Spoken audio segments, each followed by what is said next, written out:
I want to break the myth in this video that you need to go make $1 million and that you need money to make money. 1, 2, 3, 4, 5, 6, 10 different ways that you can make $1 million for little or zero money down. And you can apply this to $1,000, $100, $100 million. You can do any of these things and add or detract the amount of zeros that you feel comfortable with. The first thing that you can do if you want to make $1 million, you can sell something for $1 million. And as crazy as what I'm saying sounds, you absolutely can sell something for $1 million.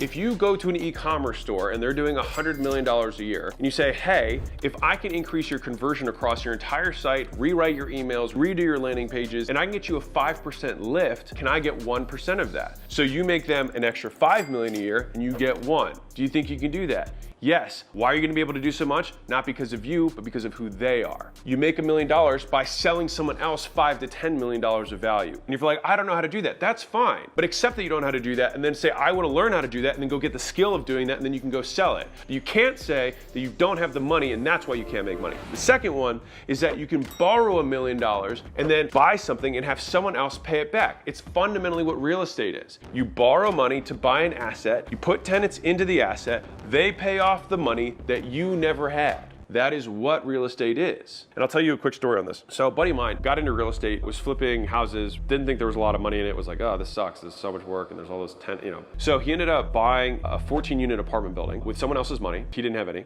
Bought the apartment building and then sold it 4 months later for $500,000 more. And he made 500 grand in one transaction. And so then he realized that the more expensive the building he sold, the more money he made. Then he started getting into commercial real estate, which is even more expensive. He's like, wait a second, I can buy something for 10 million and then I can flip it to somebody for 13 and not even hold on to it for that long. He started flipping 30 or 40 of these a year with just him and a couple of VAs. Number 3 is you refinance something for more than you bought it. So if you're like, but I don't know if they'll do that. They will if it's priced low enough. So if you have to go talk to 1,000 building owners, you will probably get one of them who's willing to depart for their thing for significantly less than it's worth, and a bank will loan the difference and you don't have to put any money down out of pocket. Let's say you have a $100,000 house and you get it under contract for $80,000 from them, saying that they're willing to give you the house for $80,000. And then you say, cool, I can give you 70. And then you got to seller finance me the 10 over the next 5 years. And they say, sure. And now all of a sudden you just got to get the bank, and the bank finances 80%. And now you actually just made the difference if you wanted to. And you can take that number and you can do it at $100 million. You can do it at any of these levels, but that's the concept. Does that make sense?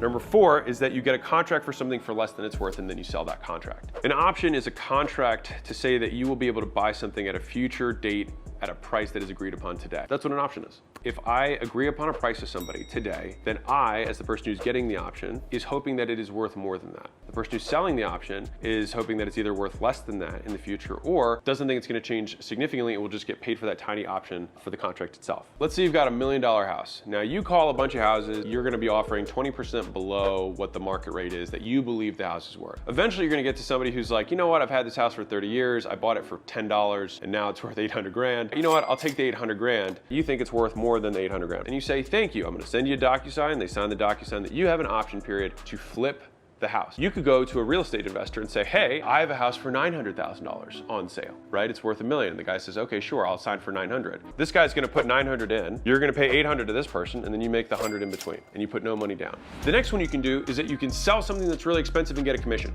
Sounds really simple. You sell a skyscraper that's a $100 million skyscraper, you'll get 3-4% of that deal. $3 or $4 million on a single transaction. If you sell a $20 million residence, and you might be like, that's crazy. They exist, look on Zillow. The realtor gets 5-ish% of the transaction. That's $1 million and they never own the asset. The next one is that you can find somebody who has an audience, buy whatever they're about to launch early, and then sell it later. Now that one does take some money, it's less, but the value of the thing later, that's how it balloons. This is how the entire NFT thing worked, is that you have tremendous demand for a scarce resource, they have the scarce resource, and then it balloons the price because there's so many people bidding against each other to get it. And so getting in early on those types of things, which is why if you buy into something pre-IPO, it tends to almost always go up simply by the fact that there's way more eyeballs that are competing for it, most times. The next one is selling units of stuff. Super simple, but people don't do the math behind this. I don't even like confining it to a year, but we do live in time, and so I will explain it that way. If you wanted to make $1 million, you've got 52 weeks in a year, about $20,000 a week is what you gotta make. 20 times 52, it's technically $1,040,000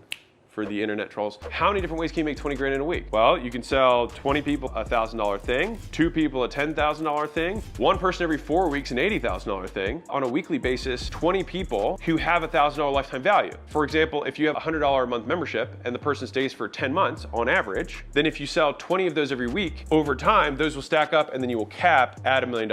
And the only way to grow from that new million is either you gotta sell more units or you gotta make the thing that you're selling worth more. That's it. The next one is that you can get people to give you their businesses for no money down. A good friend of mine actually did this, and he combined 4 different information businesses into one business, and they were all small businesses. They were all doing about $1 million-ish a year. I get small as relative, but and so he combined them all to be a $4 million top line, $1.5 million bottom line business for no money out of pocket. He literally said, hey, I know you don't want to do this business anymore. Just give it to me and I'll pay you the income that you were going to make for this business for the next 2 years. And they said, sure. And so he combined all those businesses together, and then overnight, he owned an asset that was doing $1.5 million a year in profit and $4 million in top line. And it cost him nothing to do it. He owns the asset now. And so if he turned around and went to say, hey, I'm going to go sell this, he could probably sell the thing for $5 million put together. It might cost him $2 million and he makes the 3. He made more than $1 million with no money out of pocket. Understand that the people who are making money don't constrain themselves by time. They're not thinking, how do I make X dollars per hour, X dollars per year? They're thinking, how do I provide the most value to somebody so they'll give me a percentage of the value I provide? Here's another one, is that you can go find stuff that you really like and go promote that. So you don't have to go find and make your own products. You go find products that you really like from other companies and just become affiliates of those products. And the nice thing is that I just recommend you be honest. Be like, hey, I tried 100 fucking different soaps. This is my favorite one, and here's why. People don't want to go through the time and the money of figuring out which soap is the best for your audience. And if you make the rec after you do that, they're like, oh, well, shoot, he just saved me time. And so then I'll go buy from him through his link or whatever. And so you can affiliate other people's products and make money in that way without any money out of pocket. And then finally, arbitrage in general, which is a fancy word, but it just means that you sell the same thing between 2 different markets because they're priced differently. If Bitcoin is $19,000 in Japan, on the Japanese market it's $19,100 in the US market. You buy the $19,000 Bitcoin over in Japan and you sell it in the American market for $19,100 and you make $100. That's all arbitrage is. And it happens with physical products. It happens with lending money between 2 parties. If you can get money for 1% and you can sell the money for 6%, you make 5 is the difference. All of these are different versions of arbitrage, which is just same thing, 2 markets, 2 different prices, you make the difference. And so if you're looking for ways to make money, look for arbitrage opportunities because that's where you can make tremendous income.